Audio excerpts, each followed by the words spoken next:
कौन सा edible oil यानी खाने का तेल अच्छा है और कौन सा खराब? इस सवाल पर अक्सर बहस होती रहती है। बाजार के दबाव और भ्रामक प्रचार से लोग दुविधा में रहते हैं, क्योंकि विज्ञापनों में सभी तेल को सर्वश्रेष्ठ बताया जाता है।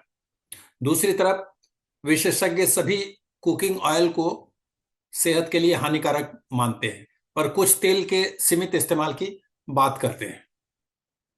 यानी कुछ तेलों में अपेक्षाकृत कम नुकसान है, पर कुछ तेल तो ऐसे हैं जो सिर्फ और सिर्फ नुकसान ही पहुंचाते हैं। उन्हें खाना भी सेफ नहीं है, थोड़ा भी खाना सेफ नहीं है। विशेषज्ञों से बातचीत के आधार पर आज हम बताएंगे कि डेली इस्तेमाल में किस तेल को प्राथमिकता दें और किसे कहें ना। अगर आप विज्ञापन देखकर तेल खरीदते हैं और इस्तेमाल करते हैं तो सावधान हो जाएं। तेल को स्टेटस सिंबल ना बनने दें, बल्कि सेहत को ध्यान में रखकर ही खरीदें। इस पर कई रिसर्च भी आ चुके हैं। आज हम वो सारी जानकारियां आपसे शेयर करेंगे और ये बताएंगे कि तेल का इस्तेमाल किस तरह करें। तो पहले जानते हैं कि कौन से तेल आपकी सेहत के लिए बिल्कुल अच्छा नहीं है, मतलब उसे कहें ना। कुछ तेल ओमेगा 6 से भरपूर होते हैं, और अगर ये ओमेगा 3 से असंतुलित हो जाए तो शरीर में इन्फ्लेमेशन की समस्या पैदा होती है। ये हाईली प्रोसेस्ड ऑयल होते हैं, जिनमें मुख्य रूप से सोयाबीन, कॉर्न तेल, कॉर्न यानी मक्का तेल, सनफ्लावर और कनोला तेल आते हैं। इन तेलों को गर्म करने से ऑक्सीडेशन का खतरा बढ़ जाता है। ओमेगा 6 की वजह से इन्फ्लेमेशन के साथ साथ हृदय रोग, ओबेसिटी यानी मोटापा और डायबिटीज का रिस्क बढ़ जाता है। पाम ऑयल या पामोलिन में हाई सैचुरेटेड फैट होता है, जो बैड कोलेस्ट्रॉल यानी एलडीएल बढ़ा देते हैं। इस तेल में न्यूट्रिएंट्स की कमी होती है। प्रोसेस्ड फूड, खासकर बिस्किट, चिप्स, स्नैक्स में आमतौर पर इसी तरह के तेल का इस्तेमाल होता है। यह हार्ट अटैक का रिस्क बढ़ा देता है। पश्चिमी राज्यों में कपास तेल का बहुत इस्तेमाल होता है। ये हेवीली रिफाइंड होते हैं, जिसमें गॉसिपल नामक नेचुरल टॉक्सिन होते हैं। ये टॉक्सिन काफी खतरनाक होता है। इसमें हाई ओमेगा 6 भी होते हैं।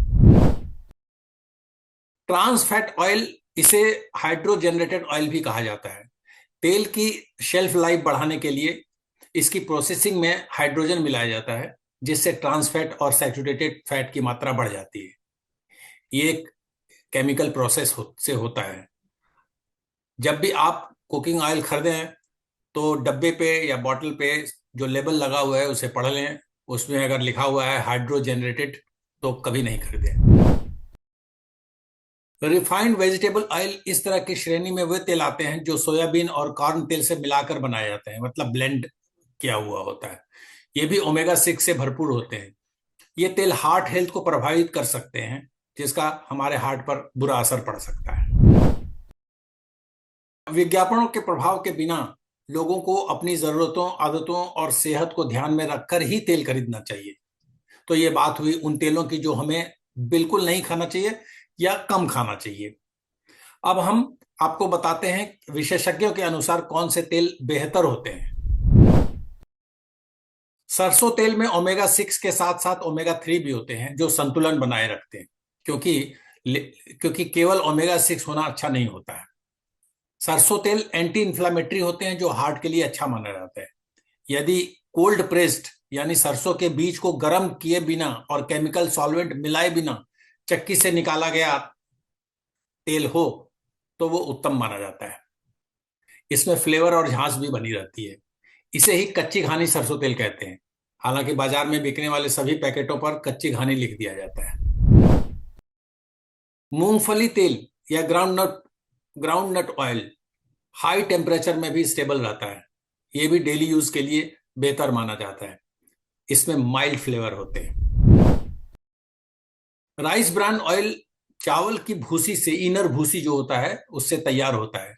राइस ब्रान ऑयल में ओरिजिनल होते हैं, जो कोलेस्ट्रॉल के लिए अच्छा माना जाता है। ये भी हाई हीट में स्टेबल रहता है। कितना भी गर्म करें वो स्टेबल रहता है। कई बार इसे दूसरे तेल में मिलाकर भी इस्तेमाल किया जाता है। कोकोनट ऑयल, खासकर virgin coconut oil, south Indian cooking में काफी इस्तेमाल होता है। हाई सेचुरेटेड फैट होने के बावजूद ये फ्राइंग में स्टेबल रहता है।